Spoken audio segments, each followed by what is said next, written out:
Good evening, everyone. Ramadan Kareem. I hope you enjoyed your first fasting day tonight.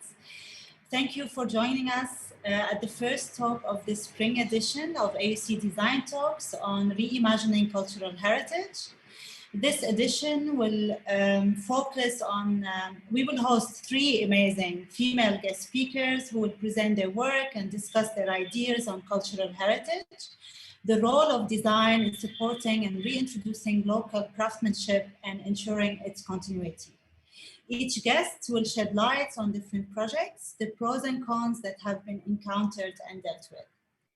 I'm happy to introduce tonight's speaker, Noha Taher, graphic designer based in Cairo. She co-founded Kiliim in 2016, a home lifestyle brand that aims to revive and sustain the craft of Kiliim weaving by offering modern design to a traditional technique. Today, she's the Chief Design Officer of Kiliim, responsible for designing collections, the branding, and the social impact of the company. In her talk tonight, Consideration of Culture, Noha will present Kiliim experience in introducing contemporary design to workshops that had never before worked with predefined patterns and colors, and how this experience led her and her team to question whether this change in process was appropriating and exploiting the artisan tradition rather than preserving it. This talk will summarize 5-year thought process of all the different aspects and struggles of bringing an ancient craft into a modern world. Thank you, Noha, so much for accepting our invitation and joining us tonight in the first day of Ramadan. Like, it's very special. And we are very happy of you accepting to share this beautiful experience with us. So I will give you the ground now. Okay. Thank you, Ghalia, and thank you for inviting me to this talk tonight. And thank you all for being here today. I know it was a long, hard day of fasting, but I'll try to make this as entertaining as all of the musalsalat that you're missing out on right now. Maybe a bit more fruitful, hopefully. Okay. So I'd like to start by just giving you guys some background on myself and why me and my husband decided to start Kiliim. So as I mentioned, I'm Noha Taher. I'm a graphic designer, but I feel like I've evolved over the years into a textile designer. I've always had an interest in the fields of design and social entrepreneurship, and a lot of the companies I used to work with before also worked in these fields. Today, I'm the co-founder of Kiliim. I lead the design. And through this talk, I want to share with you the journey and the thought process we've had with Kiliim and rethinking and reimagining cultural heritage and preservation. So throughout this talk, I've highlighted the main key points that led us to where we are today. Okay, so I'm going to take you back in time in 2016. I had just given birth to my daughter, Lina, and me and my husband were furnishing her new room. We had a very modern aesthetic in mind, but we still wanted a piece in her room that had an identity. So we were shopping for Kiliim rugs through the street vendors in Maadi, but all we found were, oh, sorry. Yep, so that's Lina when she was a baby. Okay. So shopping through the streets of Maadi, and these are the Kiliims that we found. They're probably they're probably familiar to you guys. A bit mismatched, and the patterns are a bit outdated. So though we didn't find what we were looking for, but my husband struck a conversation with the street vendor. He told us about where these rugs come from and their history. And we learned that they're from a village called Fowa in the Nile Delta near Kafr Sheikh. And it was actually a hub for Kiliim weaving for hundreds of years. And to give you guys an idea, it used to be the home of over 2,000 Kiliim weaving workshops. And at the time, there were less than 200. And the decline happened because of the spread of cheaper machine-made rugs. I'm not talking about Nasagun Shari'un, but you know who you are. And some other socio-political changes. So basically what happened was this craft and part of our heritage was actually and actively dying. Ibrahim at the time had been working in corporate sales marketing, and he was really inspired by this challenge. And he thought, okay, well, why don't we try to sell these rugs online? There's no platform that exists that does this, so it might be a good opportunity. However, for me, it wasn't really about the accessibility of finding this rug. It was the problem for me that didn't allow me to make that purchase was because of the ill-designed product itself. So that brought me to think of the first tool in our preservation journey, and that was that, this is FOA. Sorry, my slides are lagging. Oh, yeah, this is FOA again. Oh, this always happens. Okay, sorry guys. So yeah, the first key point was that design had to be the main value proposition of cultural preservation in the States.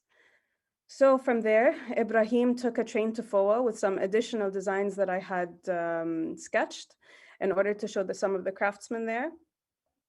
Most of the workshops that he stumbled across were very not welcoming him at all, and they just tried to discourage him from doing any work in the industry.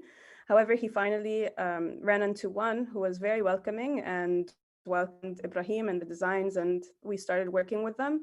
And they're the same workshop that we've been working with for the past 6 years. So weeks later came the public launch of Kiliim and our debut collection. We started off simply with a Facebook page. It actually didn't look like this at the time. Facebook changed, but just to give you an idea. So yeah, Facebook was a great way to start because it was cheap. We were starting this company with our own personal savings, just a few £1,000s from our personal savings. It was quick and it was cheap, and it was a very good way to test the market, and it was what they call rapid prototyping, basically. And it gave us a really great push in the beginning until we were able to save up enough and start our own website a few months later. But through our Facebook page, we used it to communicate our third key point, which was storytelling, value creation, and fair trade. So we used this platform to share photos of FOA, the looms, and the craftsmen's stories. We felt it was really important to tell this story because it added so much value to the product itself. Generally, Kiliim rugs would be sold on the streets and dubbed as the cheap version of a carpet. No one really knew anything about the people or the craft itself or the history behind it. And for this business to succeed, we had to give the craftsmen adequate monetary incentive and be able to sell the rugs at a higher price point. So the story allowed us to do so. It meant changing the perception customers had that handmade Kiliim should be something worth spending real money for. We had to show them the people, the heritage, the time, and the effort behind it to create value in the product. Otherwise, the whole cycle wouldn't be sustainable and the industry would continue to die out.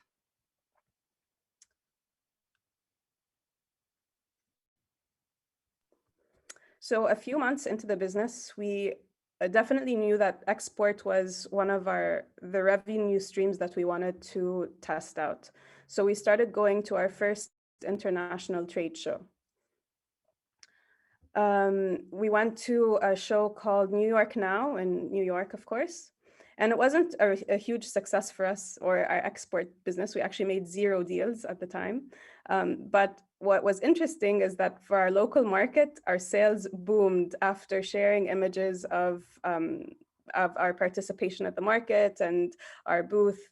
Our Egyptian fan base were very vocal and proud that an Egyptian brand was standing amongst international market leaders and being consumed في بلاد برا.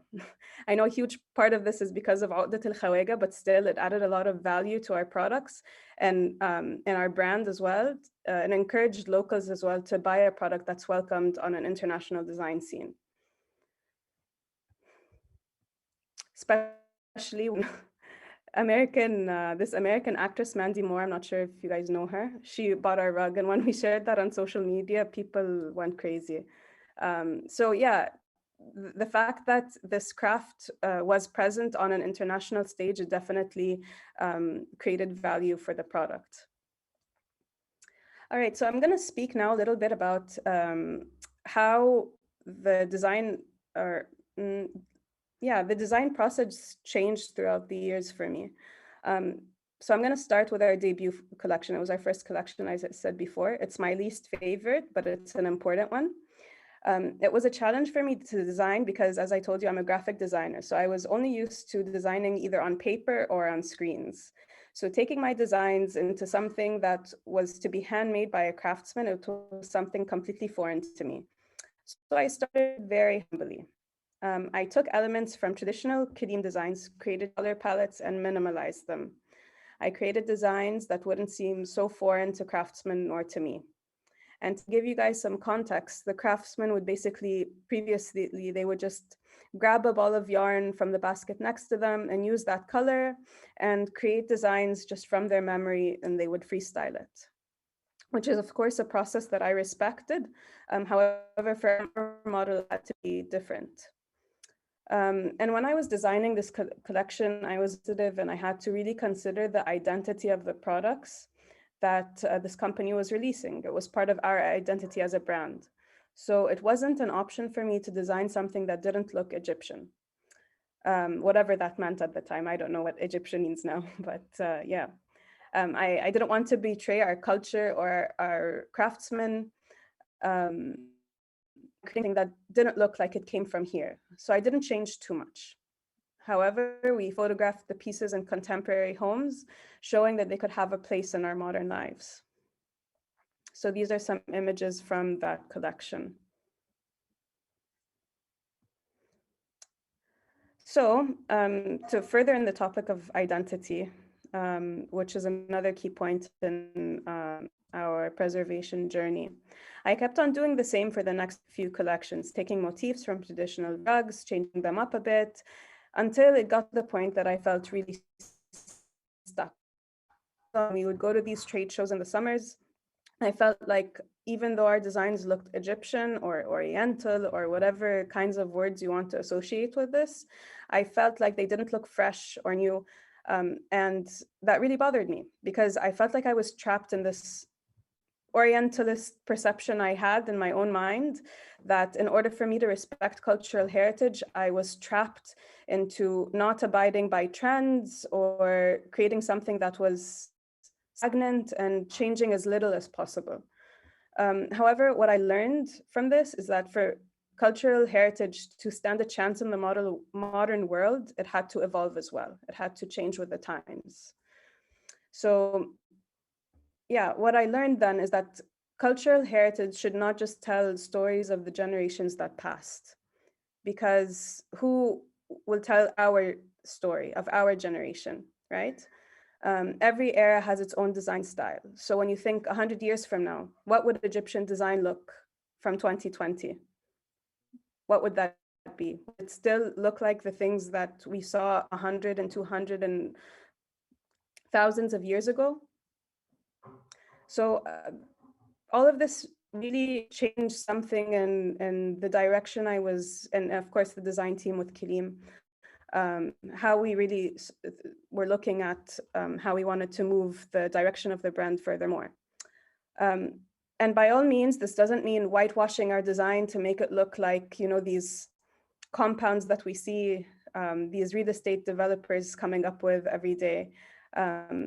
We still felt like the design should look like it came from somewhere, but we still felt like this shouldn't stop us from experimenting and innovating with techniques and materials that were both foreign to us and the craftsmen. And this was the only real way we could honor and preserve the work of their ancestors. So this is when we started the Texture Stories collection. So here are a couple of images. We started working with different techniques that we had to learn and then teach the craftsmen, and it was a back and forth between them. And I can honestly say that this process really boosted their learning curve and ours as well. And it created an exchange that we had never had with them before. That's basically what we've been doing ever since then. We've been creating collections that just felt right for us. We felt like they were authentic. We weren't just taking designs from the internet. It was still something that had a true inspiration and origin. However, we didn't feel like we had to be held back by having a certain image or looking a certain way. So these are some images from our Cottonscape collection. I'll just briefly take you through these different collections so I can kind of give you the design direction behind each one. This one was our first collection. We used Egyptian cotton rather than wool. So we were actually inspired by the material itself. We took different movements that we found in nature, and we included that with this new material that we had to learn and use for the first time. We did this collection. This is another piece from the Cottonscape collection. The color palette was a lot more bright than our previous ones. This is from our temple collection. So here we were inspired by motifs from the Art Deco period that happened in Europe and probably the United States as well in the 30s and 40s. So this actually really boomed because of the discovery of the tomb of Tutankhamun, which of course is Egyptian. So we tried to take these motifs from Art Deco and modernize it once more.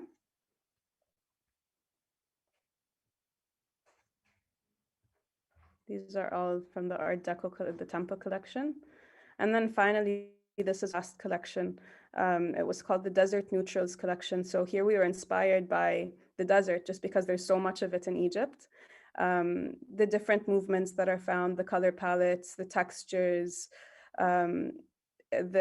everything was very neutral, but still the desert itself is a very interesting space. So this it really inspired us to launch this past collection. Of course, we did the photo shoot in Fayoum. All right, so that was just a brief over the designs we've been doing for the past couple of years. And I'll kind of fast forward back to today. So when I look at these 5 things that brought us where we are, I can definitely say these are the things that allowed us to sell over 8,000 pieces to customers in 36 different countries worldwide. In the beginning, we only had 4 craftsmen, and now we have 27, which means 27 families in FOA are being supported by Kiliim. The work we do with them pays them 50% more than the industry average, and it's a stable income. They no longer have to wait for a piece to be sold on the street to earn money. It's a challenge. So yeah, sorry, just a second. Yeah. So even though we've had all of these successes, we also have our challenges. And a challenge that has recently come up is various brands that are competing with us to do what we've been doing for the past 6 years. We see a new brand kind of popping up every day. And even though it's making us sweat just a little bit, it's a good thing because we also consider this part of our success. We feel like the workshops in FOA are once again opening and that we've really created change in the industry and in FOA. And what we've been doing also, once we found that this model has kind of proven successful to us, is that we're trying to replicate this model in different crafts.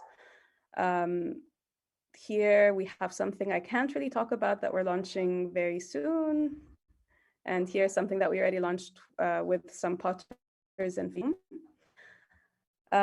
Yeah, we're still trying to solve our biggest challenge yet, which is finding younger craftsmen to learn the craft from previous generations to ensure that the craft doesn't die out.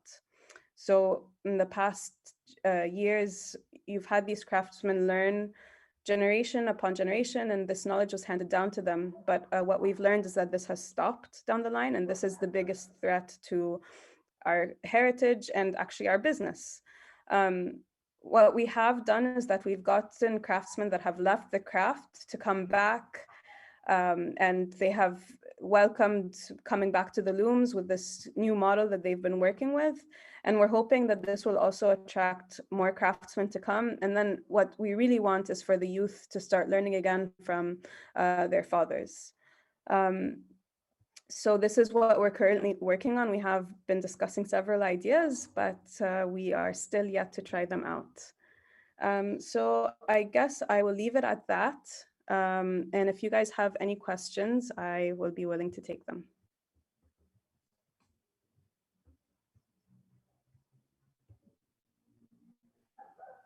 Uh-huh. Great. Um, does anyone have question?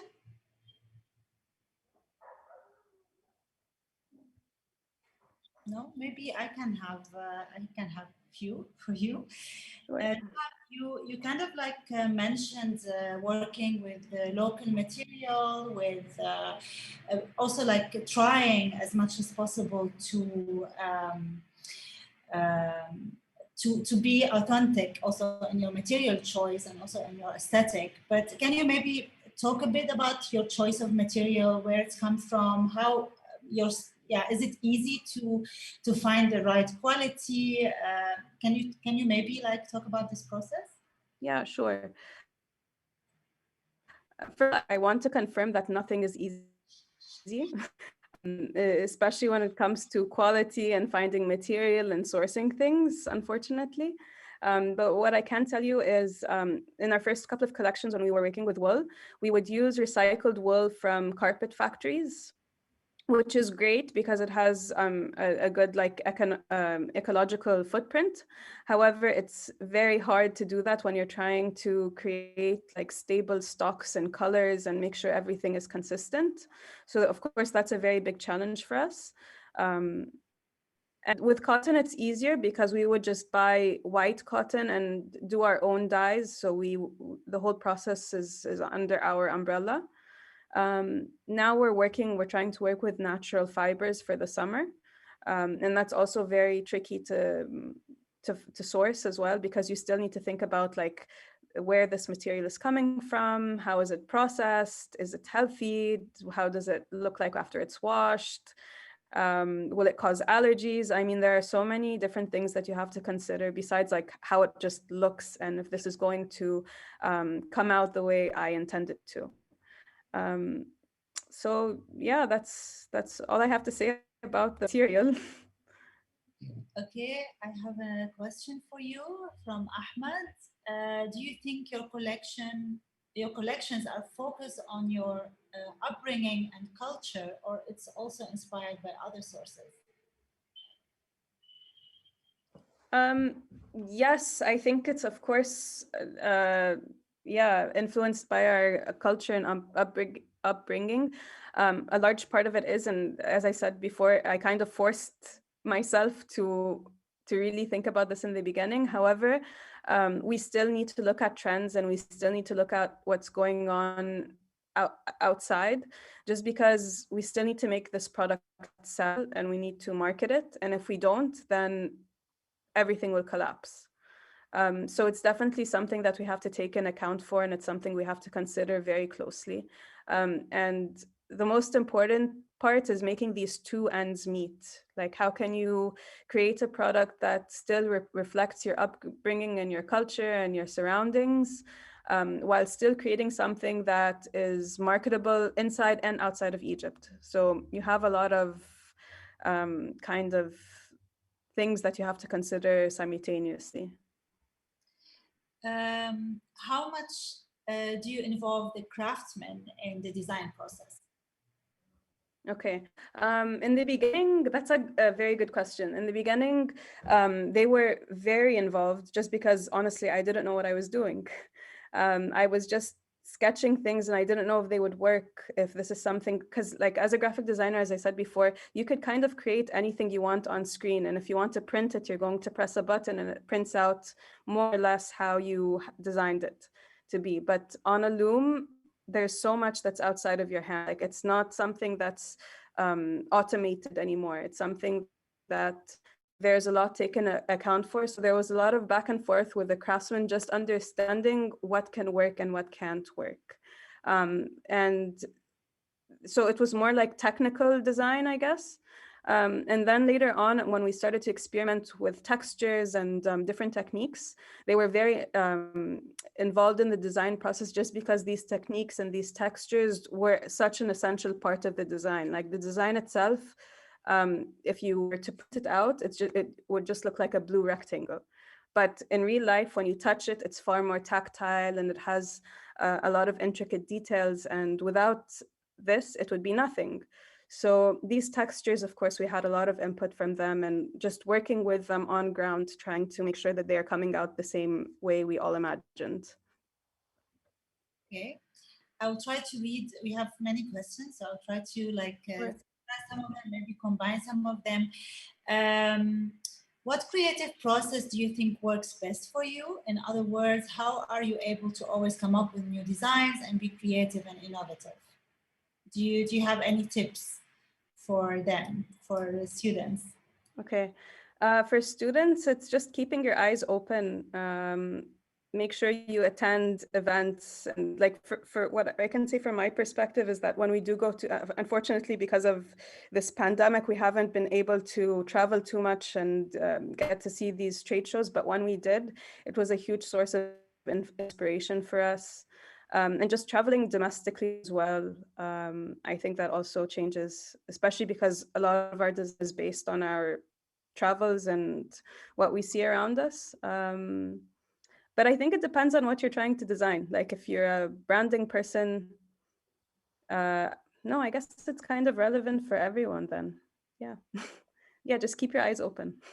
You maybe also more elaborate because you are a graphic designer, you study graphic design, so actually not product design. So how was this for you? Like, because in a way in AUC we encourage students to be more experimental. We don't really we don't have a product design major yet, but many of our students are interested in designing product. They're also interested in fashion. So from your experience as a graphic design practitioner or as someone who studied graphic design, what do you advise them to do? Like how difficult also was for you to be involved in a specific, also like very traditional product and traditional craft. So could you maybe more elaborate about? Yeah, sure. I think with graphic design, like aside from the technical things that I learned about, like for example, how to create a document and get it ready for printing or these sort of technical things, I think what I still have in common with what I used to do is just the creative process in general, like ideation, brainstorming, trying to visualize your idea into something and try to create something of it. I think that whole process is pretty much the same. Um, I think what's different is just learning the technical part based on what it is you're going to do. So if it's fashion design, of course, you're going to need to know how to sew or how to make a pattern or I don't know, anything else like that. So I think the creative process amongst all design fields it's pretty much the same. It's just the technical part that you have to learn. And I think that learning process is actually very inspiring. And it was very inspiring for me because I learned this, I don't know, 6 years after I had graduated. So it was so nice to be able to go into a completely different field, even though I had already graduated and I had already worked for a couple of years in graphic design. So it was very refreshing for me. To be able to learn all of these new technicalities. And I'm still learning every day, every time we try to create a new innovation in what we're doing or a new product or work with a new material or whatever. Another question, what encouraged you to go international? How did foreign audiences respond to such a cultural practice? What encouraged us to go to international was sustainability. Basically, we really felt like being able to work B2B on an international basis would give us a steady flow of income, basically, and make sure that the craftsmen always had work to do. Because we make our pieces by order, we don't create a stock. We have to make sure that there are always orders coming in for them, so they don't go back to just having unstable incomes. So the best way for us to ensure this is basically business to business deals and export. And of course, another big factor is just the difference between the value of the Egyptian pound versus any foreign currency. It's much more profitable, of course. And also, I think it was very validating for us as well, for us to be able to compete on an international scene. In Egypt, because there's so many opportunities and so much to be done here. I think you can kind of do a bit less than you have to in Egypt, but you have to really, really work hard when you go outside of Egypt to kind of compete um, and be able to, you know, go against these other brands. Sorry, what was the other question? Actually you answered it, how the response was from a kind of Yeah. before to such a kind of a traditional product or traditional Yeah, technique. yeah, yeah. Yeah, the response in the beginning, as I mentioned before, it was a bit slow. Our first trade show, as I told you, didn't get any orders. But I think it takes time. And it does take time because several years later, we've been going to the same trade show for years now. And we have the same customers that are coming back and also new ones. So yeah, I would say the response is good. We've done lots of international coverage from magazines that I used to follow just as a designer. Um, so yeah, we've gotten pretty good response, alhamdulillah. And very, very kind of economic questions, like how do you decide and how do you consider the pricing of your rug or the product? And how do you, because like the students, Mariam, remember that Kiliim is usually very expensive piece of rug, because it's one of a piece, or it has a kind of a unique design, but you kind of change this model into like something that it's kind of mass produced. So how do you consider pricing? Okay, I'd like to tell you guys that I do the design bit, and Ibrahim, my husband, he works with all of the numbers. So I have to tell you from a very modest standpoint that I don't know too much about this, but I'll try to do my best. With pricing, what we consider, of course, is the cost, with the material, cost of the marketing, cost of our employees, cost of the craftsman's work. It's everything that we had to pay money for in order to create this product. And then we consider also market value. It's basically how much are consumers or our target market willing to pay for this product, and how much will it have to cost for it to be profitable and worthwhile on our account as well. I think that's pretty much how we calculate it. And then in terms of Kiliim being expensive, I guess it's a bit relative, because like if you compare it to handmade carpets, it's much cheaper because it just takes less time. So I don't know, like I always consider Kiliim to actually be a cheap carpet industry. Many questions about the source of your inspiration and this kind of challenge, or the how do you combine like the authenticity of the craft itself and the being innovative with new designs to fit like new taste or new market. So can you tell us about this, like about this kind of consideration also between the two? Yeah, yeah, it's just like I kind of said earlier, it's we have an idea, and the good thing is that it's not just me designing. My coworker Nada also is in the design team. So what we do is a lot of times we alternate collections, or if she's working on a product, I'd be working on a different product. So it gives us a little bit of time. If we're not feeling very inspired at the time, then someone else would kind of take over. So we have, and even if I have an idea while we're still working a collection, I just write it down. So I make sure that's something to do later on. Basically, it's we keep our eyes open. An idea comes, and then we take that idea and we see how it can mesh with what's going on these days in terms of trends, color palettes, the seasonality. Is this collection coming out in the summer? Is it in the winter? Is this collection aimed to be used in summer homes or our normal everyday homes? And we just try to make different aspects. We do lots of iterations. We do prototypes with the workshop. They come back. We change it up a bit. We take feedback a lot from our inner circles, and we change accordingly. So it's a back and forth sort of process. Yes, that was the next question about how much risk do you take in proposing new ideas versus safe ones, and how do you deal with customers' feedback? Or do you take customer feedback? Okay, it's a good one. Channel for customer feedback. Okay.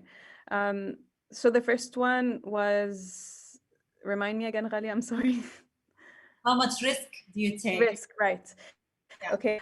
Risk, at the beginning, we didn't take too much risk, as I said in the talk. We were very humble. We didn't want to create anything that was, too risky because we were still in the beginning. I feel now we gained some leverage so we can take these kinds of risks. And I feel like these risks have allowed us to kind of tell the consumers what we think they should buy. So in a sense, I feel like we've gained leverage to kind of become trendsetters, which I don't think would have worked out before, if I can say that very modestly. But yeah, like definitely, for example, with the I would say it was pretty risky. They were very big, bold shapes and motifs, and it was very colorful. I would say that was definitely a big risk. And at the same time, I would say even the Desert Neutrals collection, which I showed you last, was also a risk just because it was very neutral.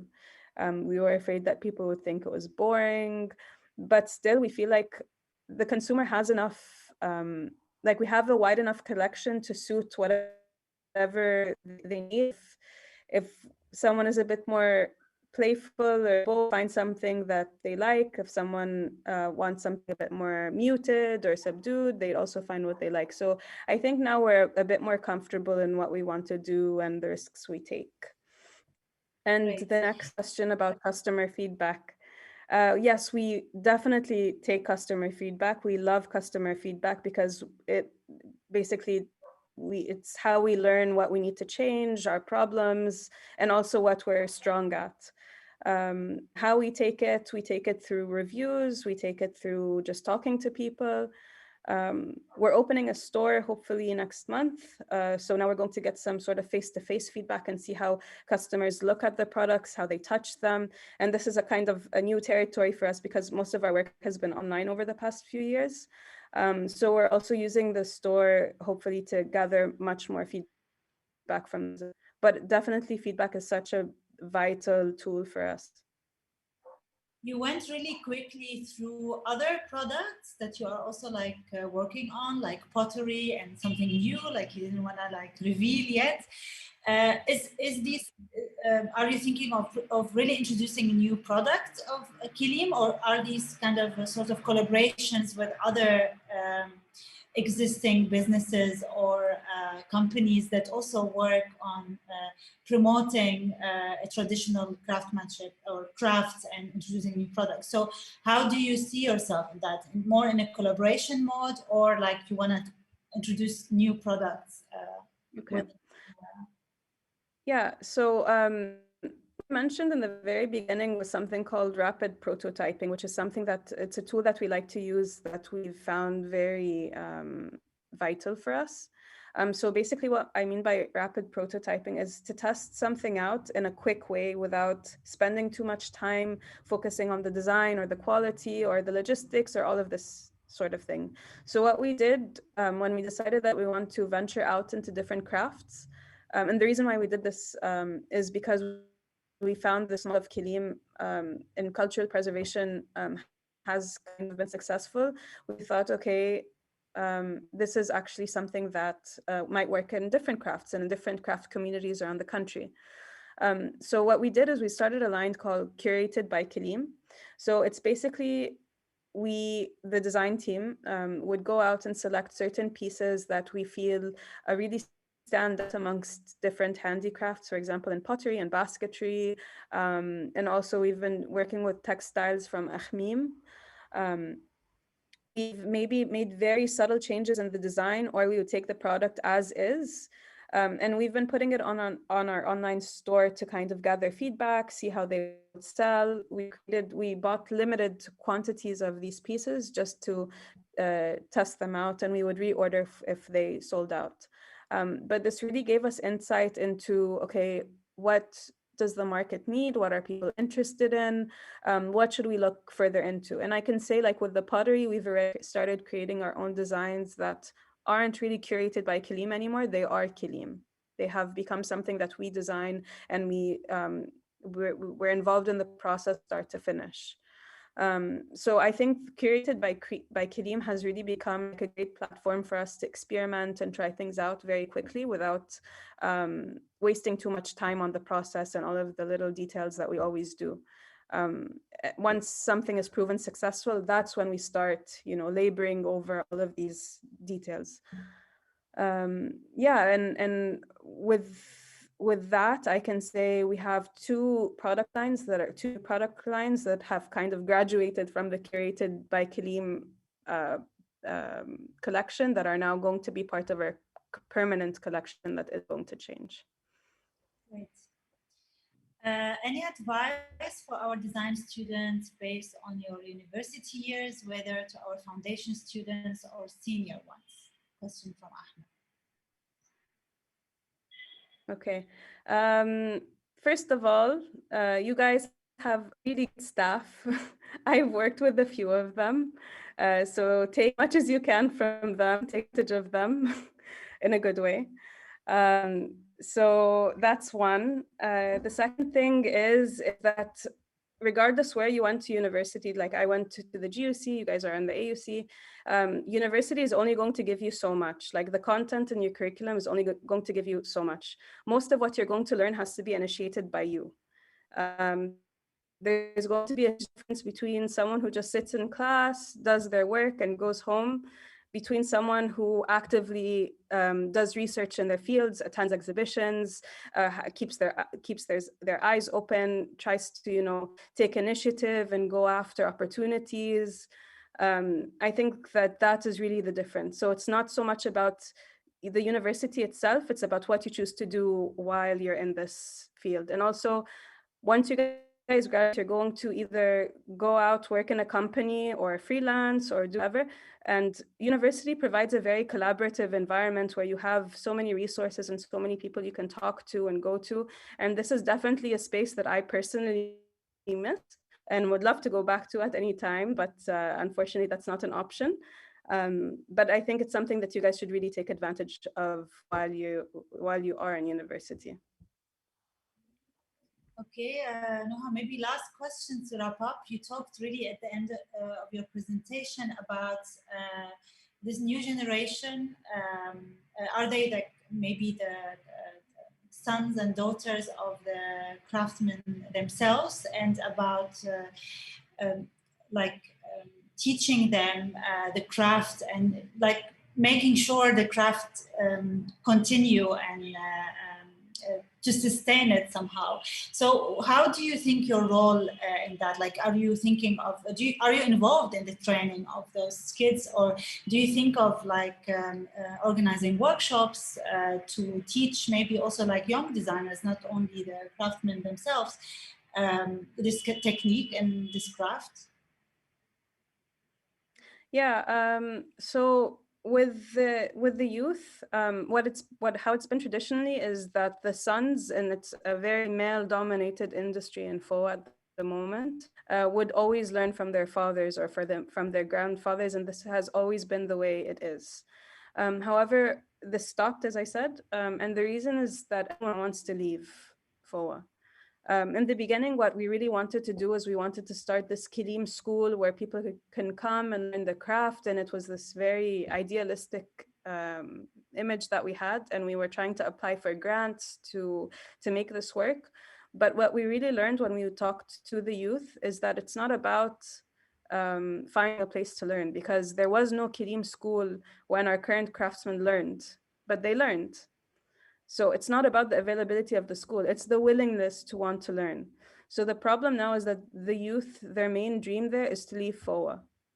So right now what we're thinking is, okay, why do these kids want to leave? And to a large extent, it's very visible why they want to leave. Like I showed you some pictures of Fo that are very picturesque. It's by the Nile, there are palm trees, but of course the infrastructure of the villages is very poor, and they don't have access to proper healthcare and proper education, and the place just doesn't look very nice. So I think the real work that we have to do here is development of the village itself. And we're working with some people that have more experience in this. And I think something that we really struggled with is that we try to solve this problem ourselves. And this isn't something that we have too much experience with. And what we're trying to do now is we're trying to partner with people that work in social development that can kind of help us figure out what is the solution to this. It's a huge issue, and it's very complex and deep and associated with so many things. But hopefully, I mean, it's something that we definitely really need to work with, or else we won't have a job very soon. And these craftsmen won't have a job, and this part of our cultural heritage would die as well, because I mean, it's literally on the brink. Yeah, any suggestions? We'd be open to hear. We have a question from YouTube. Maybe we can talk one day about suggestions. I don't know, like, I don't know, I know in Jordan platform 7, I think they are organizing with Ishraq Zraikat, also like a guest speaker we will have next week. They're organizing workshops for everyone, not specifically for craftsmen or their descender, but also like everyone to learn, just to create like this kind of understanding for the craft. And maybe some people would like to start their own weaving. You see also this kind of like movement in Europe as well, and in the West, that people start to embrace those kind of old techniques somehow. So yeah, maybe there is an answer there, but of course for your business, you will need more than one, and not just someone who's doing it for themselves, but maybe there is, maybe if there is more attention for the beauty of it, and also like the understanding of the choices that those kind of craftsmen need to make to weave a piece, maybe then they will be more interested, and there will be also more support for them, for their communities. But yeah. Yeah, I hope so. Okay, we have from YouTube a question. There is a thin line between reimagining cultural heritage and gentrification. So how do you make sure not to cross it? Yeah, that's a very good question. I really, actually, I wanted to use the word gentrification in my talk just because I felt like it really addressed exactly what I was trying to say. Yes, there is a very thin line, and I feel like what we've been trying to do is involve the craftsmen as much as possible to make sure that we were creating something that felt authentic to them, and that we weren't taking advantage of anything or exploiting them by any means. And also on the design part, making sure that everything had like a true origin. It wasn't something that's superficial. We tried not to use motifs like they were something that was shallow, or something that we didn't understand the history of or the usage of.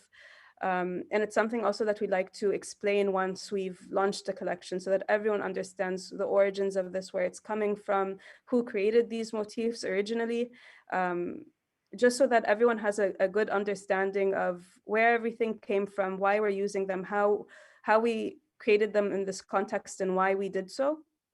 But yes, I understand, of course, it's a very fragile, we're walking on thin ice with what we're doing. And I think a lot of people might say that this is gentrification.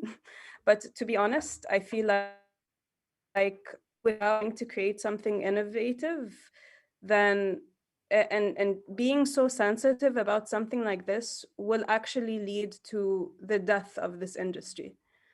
if you think too much about these things, I mean, we're trying to do as much as we can, but on the other sense, we still need to keep these people working, or else they won't find jobs and they will be tuk-tuk drivers, and we've seen this happen. So while it's important for us to be sensitive, the sensitivity shouldn't stop us from working and from innovating and from doing the best that we can. But yes, I definitely see your point. How much and how do you give credit to the people you work with? Okay. Well, we have a very good relationship with them. It's a very personal one. On a business level, I could say we give credit on a monetary level. They're paid very fairly. They're more partners than they are employees. So we don't send them a monthly salary. They're kind of independent, but at the time they're partners. So I feel like this relationship creates a very healthy balance between us both. Yeah, we include them very much in the process. We try to include them also in our marketing so that people understand who's behind the product that they're buying. And this product didn't just appear in thin air. This product came from someone's hands that spent hours working on it. We try to ask them generally their needs, anything that's missing. Yeah, that's pretty much it. Okay, so being transparent about the process and about Yep, art, this is like kind of also exactly, yes. part of this. Okay, Noha, thank you so much. Was great. And Thank you all. have a question. We still have a question. Um, so how different were the designs that the craftsmen used to make to what you actually design? And how did they actually think about your designs? Like, did they embrace it? Did they thought, is it beautiful, or they had comments? What was their reaction? Okay. First of all, I think in the beginning, our designs weren't that different from the designs that they made, as I mentioned before. But I think further down the line, yes, they've become very different. What they think of the designs, like to get their feedback, of course. So sometimes they would say, لا دي فن تشكيلي قوي مش هتمشي في السوق. Things that are generally more abstract or have a strange color palette, they look at very skeptically, but we say, let's just try it out and we'll see how it is. Usually once they try it out, they tend to like it. And I feel like generally things that we've used textures with, as I said before, like once they learned something new and they started to create these techniques, they really love working with textures just because it's kind of a new area for them. And once we keep on creating different techniques, it's just like one level above. So I feel like this learning curve for them and for us really motivated them. And I think probably, that's the most thing that they enjoy doing, and that they enjoy seeing generally, like things with textures. Okay, great. Thank you, Noha. I think we will wrap it up. All right, thank you. Thank you so much for joining us tonight and for sharing with us your experience and your journey for 5 years. Really impressive. You managed to Thank you. and to be as you said, trendsetter. I'm a client myself, and I think many of us saw your products and love them. I just want to give a quick note that next week, also on Tuesday, the 20th, we will have the second AUC Design Talk with Ishraq Zraikat, also textile designer from Jordan and New York. So I hope to see all of you next week. This talk is recorded and will be also shared online at the end of this series. So we will let you know through our social media channels. Thank you so much, everyone, and thank you for having me. wishing you like nice week and nice evening. Bye bye. All right, bye.